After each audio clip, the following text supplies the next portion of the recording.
Assalamualaikum warahmatullahi wabarakatuh dan salam sejahtera. Bab 4, percukaian bahagian keempat. Okey, pada bahagian keempat ini kita akan membincangkan berkenaan dengan potongan cukai bulanan ataupun PCB dan taksiran bersama versus taksiran berasingan. Okey, kita tengok potongan cukai bulanan. Ialah potongan pendapatan saraan pekerja untuk bayaran cukai pendapatan tahun semasa. Jumlah potongan berdasarkan jadual potongan cukai bulanan dan kaedah pengiraan berkomputer PCB yang disediakan oleh lembaga hasil dalam negeri. Maksudnya, potongan cukai bulanan ini telah ada dalam sistem, kita masuk saja pendapatan dia, sistem itu akan keluarkan berapa banyak yang kita boleh buat potongan cukai bulanan. Dia takkan buat potongan secara melampau-lampau. Dia takkan buat secara melampau-lampau sebab dia dalam sistem itu dia anggarkan berapa yang perlu kita bayar dan dia akan bahagilah 12 berapa banyak yang kita perlu potong setiap bulan. Okey, pembayar cukai perlu membuat perbandingan antara jumlah PCB yang telah dipotong dengan cukai yang perlu dibayar. Seperti yang ditunjukkan di bawah. Contohnya, jika cukai yang perlu dibayar lebih besar daripada PCB, maksudnya bayaran cukai itu tak cukup. Bayaran cukai itu tak cukup, jadi kita kena top up. Kita kena top up tambahan dijelaskan kepada lembaga hasil dalam negeri. Itu kes yang pertama. Kalau kes yang kedua, PCB lebih besar daripada jumlah cukai yang perlu dibayar. Maksudnya kita dah potong lebih daripada cukai yang sepatutnya dibayar. Apa yang perlu kita buat? Kita akan mendapat lebihan potongan. Lebihan baki itu, yang kita lebih bayar itu, akan dipulangkan semula kepada kita ke dalam akaun oleh lembaga hasil dalam negeri.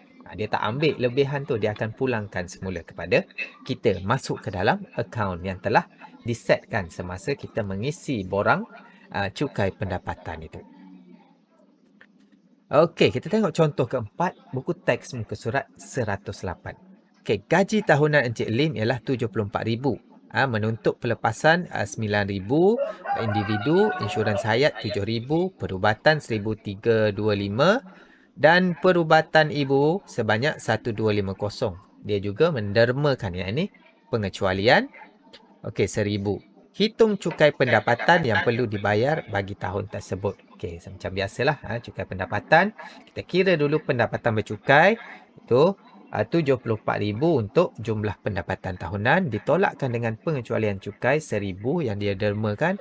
Dan kita tolak juga dengan pelepasan cukai, iaitu hasil tambah yang warna oren ataupun kuning ini. Sebanyak 18,575. Barulah kita dapat pendapatan bercukai Encik Lim. Sebanyak RM54,425.